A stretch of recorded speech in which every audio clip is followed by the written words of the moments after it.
Yengbiriba pumnamakpu taramnokchabaga loinana khurumjari mayamna miyeng tabiriba si Times of Manipur ngasi khoi team na leizariba mafam asi LEIMARAM da leiba WAROI garden hariba spot asimaktadani maroina ngasi khoi team na hariba mafam asi da laksariba si Menta event to rejuvenate the economy of Kanglaipak Menta event ki khoi kangbuna haibadi team na sinjaba dugumlaba festival for the first time in Manipur Menta Fest koi numit tarani chupna pangthokliba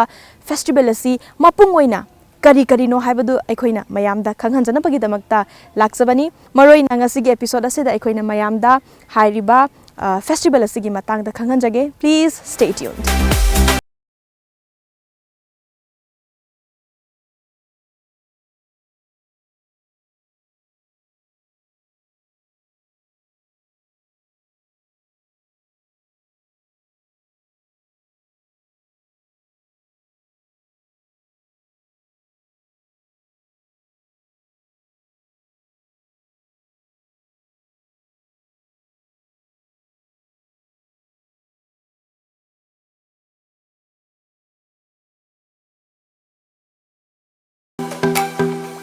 Aikoina huzik unazagadawriba misagasi maruina LEIMARAM da leizaba WAROI garden da numitarani jupna pangthokliba Menta Fest-2019 and 2020 haizabatare maroina hariba festival asida achoba thaugai pubiriba hariba event asigi chairman astrologer tonjamgani maroina kogi hariba personality asiga unajaraga hariba event asi kari maramgi pangthoklibano haibadu aikoi mayamda share tawzari yan hanba maktada sar astrologer bu koi taram nokchage hariba thoramasida maroina TOMTV gi maikaidagi event asi cover to balakjabani ko yam laibak phai chairman ga su unajaba maroina sir na hariba event asida lauriba role sing se masi karino event asi handaki oini hana sinbra kamai tawi habadu thambi tasengnamak TOMTV gi site gi koi gi Menta Fest bu promote to lakpi pase hainingai leitena thakatpa phongdoksari Menta Fest si Antaki festival sina ahan bo oigedorini masi kanana pangthokpono hairagati akhoi Menta event saidana newly launched firm ama akhoi haukiba mamangi thasidagi akhoi launch tawraga khongthang asi initiative se lokhacharakpani aduga si festival sida akhoi na tawgudoriba amasung mayam da pigediriba society da kanaba pigediriba singase ai machak naina hajarake ahan bada festival asida akhoi na piriba platform sida sengna youth amadi entrepreneurs singsi ngasagi recreational oiba platform amda puraga ngasagi masagi mind je ngasagi exercise toktho matungda akhoigi ngasagi kari impart toksanba yage business idea bu oiro collaboration bu oiro incorporation bu oiro singumba professional knowledge singsi impart tawna bui damakta khoina adugi pandamdu da hangtoksabani ani subada Menta Fest na yenga iba meeting asi tasengna aikoina focus tawgaduriba miyoisi selectively khara khaktang tawgadabra haibadugi question do hangjare masi hangakpa matamda aikoina pigidurisi all sections of society all ages the loina focus tawsiena laknarba matungda as a chairman nama oina aina adi decision lawjagi karamaina lawsige haina aigi stakeholders singsidagi su question myam ma hangbiraki matang aduda aina haijage haidi aikoina focus tawduriba samaj ta piduriba jeta sengna selectively khara kaktang pibadi yaroi all ages ta loi pir matungda punna men tahanba haibado adu kandudani mayamna men tadurise aduna Menta events na haise Menta ba events dubuni aduga pangthoiba festival sina Menta ba festival dubuni khoina Menta festival haise atopa khoigi foreign language tina sade Menta Fest ni aduga Menta Fest se khoina WAROI garden da khoina sida launch tawbagi maramdi hairiba WAROI garden asi aikoigi puwari da yamna mari leinaba aikoigi lamdam sigi civilization sigi oibago WAROI sin oiramba mafam ama oirambana koi mafam sida laaga lotion gi ba wadbu Menta na hawdu matungda to rejuvenate the economy of Kanglaipak haibagi motto du laksabani yam nungaisa sir makha sa dajarakpada aikoina sum khangjabada maroina hariba Menta Fest se masi 10 days chupna pangthok haina so khoina tajai maroina hariba festival sigi manung channa tungan ba stall sing su leizare maroina stall sing sida makhoina showcase tawriba si kari no mapal lamgi oiba mihut sing adum lakpi bara kari khoina sum tajabada free medical camp kumba su sinba maliko masigi matangda maroina festival asina akoigi utsariba uthoksariba singsi kari no haibadu macha kaina thambi festival ꯑꯁꯤꯗ ꯑꯩꯈꯣꯏꯅ ꯏꯟꯀꯣꯄꯔꯦꯠ ꯇꯧꯁꯜꯂꯤꯕ ꯁ꯭ꯇꯣꯜꯁꯤꯡꯁꯦ ꯇꯁꯦꯡꯅ indigenous foods ꯃꯌꯥꯝꯗ provide ꯇꯧꯅꯕ ꯁ꯭ꯇꯣꯜꯁ ꯈꯔ ꯊꯝꯃꯤ ꯑꯗꯨꯒ ꯂꯣꯏꯅꯅ ꯑꯩꯈꯣꯏꯒꯤ professional safe having experience from South Africa adagi Oman dagi Mumbai Kerala Hyderabad sida koina lisang chitna tawraba professional chefs sing laga sida laiba visitors sing sida moi food to serve tawi aduga akhoi gi leimaram gi oiba indigenous food tongan ba magi flavor magi taste adu miyam da masa khangali adu singba food ki da akhoi incorporate tawsare aduga ani subada akhoi incorporate tawriba events amasung programs haija batare programs na tasengna asagi entrepreneur gi oiba asagi businessmen sing siga youth sing siga interaction tawnabagi program sinjari loina akhoi gi social inspirator sing si kauraga society se cultural tolerance increase tawnaba amaga tangdu leita nabagi mawngda koin paikhacharai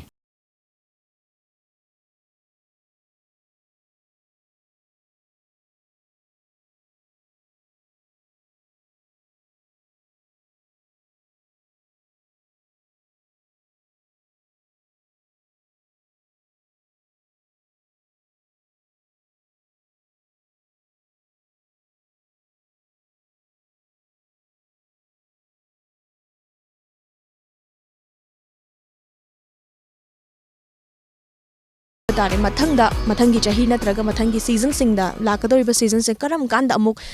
second time hai tare ne masi pangthokpagi plan gadi leibibagi hajik se akhoi menta events na menta fest se pangthoba matungda mathangda karamba festival pangthorkadagi haibaduni hanba maktada ina thamjani ba wafamdi manipur gi mayam da khoi gi menta events haibasi tasengna events silba organizing management team ra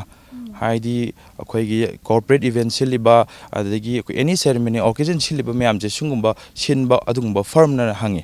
tatna hangba question ne ado aina miyam da thamjani ba wafamdi akhoi na pangthorkadaba events di only we will focus on festivals kitangda achouba impact samaj ta piba ngamba adugumba initiative ngata lakhalkani aduga mathangda akhoi kite festival sinnabagi damakta sem thaba hogre menta events na masi akhoi yauksang loiragadi sinnabagi akhoi plan leijar athuba matamda khoigi mai pakna pangthokpa oirasanu haiba wafam asi su thamjage loina na haiba menta fest da mapung oina masi visitors lakpa singsi numidang wairam dana henna chilamgadaba sumale masi pungsi kayadagi di khoi visitors singsi rush oiba hawi chawrak mi kayamukadi masi participation se koi kari response phangbi isamak adum satisfy oirabra ahanba akhoi festival je initial stage hai tare hawdorok pasigi initial stage tadi mi silami bye new year fajana lai mi lising ani hungi mathikta pulli garden sida adu akhoina pangthok charaiba akhoina forecast tawgiba akhoigi plan do first second day sida dum akoi fulfill tawbu ngamjakre aduga hojisi makha tarak poina hena akoina people singche lakna expectation khara lei adu se haji akoigi festival se nauna hodorok pasu maram oiraga leidiba main power sina promotional strategies da kitang khadang inconvenience khara lei basi TOMTV na su laaga akoi smaina promotional kanoma initiative lokhat pirek basi tasengna nungai aduga mi se tasengna nungdangi light se yam thina phajai akoina silisi ngasai garden je chawrakna akoi lopari ahum ki changda chawba garden ni lopari amadi pura akoi gi haikol lekon oina sembani amana water bodies yaure amana mamangda pura plain field oina leijabani plain field jidani ngasai koina stall thamdana stay sadana khotna tori singse aduga lekol gi phajaba sidana akoi gi mid ki oiba kumai da phajana ba akoina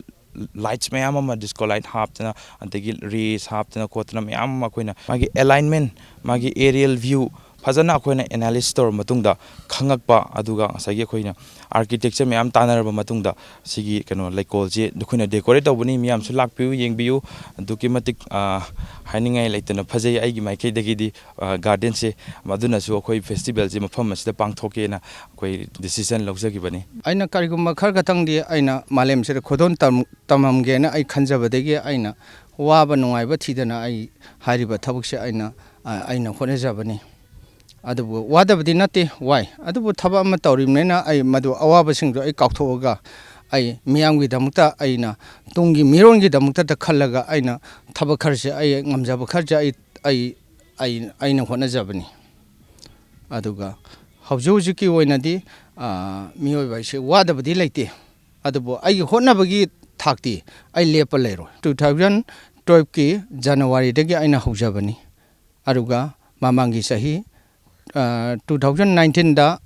ꯀꯩꯅꯣꯁꯤꯗ new year ꯅꯨꯃꯤꯠꯇ ꯑꯩꯅ ꯁꯪꯒꯥꯈꯤꯕꯅꯤ ꯍꯟꯗꯛꯀ ꯆꯍꯤ 2 ꯁꯨꯔꯦ ꯑꯗꯨꯒ ꯑꯩꯈꯣꯏꯒꯤ ꯃꯦꯟꯇꯥ ꯐꯦꯁꯅ ꯉꯁꯥꯏꯒꯤ ꯑꯩꯈꯣꯏꯒ ꯁꯨꯝ ꯅꯨꯡꯁꯤꯅꯕꯗꯒꯤ ꯅꯠꯇ꯭ꯔꯒ ꯃꯦꯟꯇꯥ ꯐꯦꯁꯁꯨ ꯃꯤꯌꯥꯝꯒꯤ ꯈꯟꯕꯅꯦꯅ ꯃꯐꯝꯁꯤ ꯑꯃꯨꯛ ꯍꯦꯟꯅ ꯑꯩꯅ ꯈꯜꯂꯤꯕꯒꯤ ꯆꯥꯡꯁꯤꯗꯒꯤ ꯃꯦꯟꯇꯥ ꯐꯦꯁꯅ ꯑꯃꯨꯛ ꯍꯦꯟꯅ ꯃꯤꯌꯥꯝꯒꯤꯗꯃꯛꯇꯗ ꯍꯦꯟꯅ ꯑꯃꯨꯛ ꯈꯜꯂꯒ ꯁꯨꯃꯥꯏꯅ ꯇꯧꯔꯒ ꯍꯦꯟꯅ ꯐꯅꯤ ꯍꯥꯏꯕꯒꯤ ꯋꯥꯈꯜꯂꯣꯟꯁꯤꯗ ꯃꯣꯏꯅ ꯃꯐꯝꯁꯤ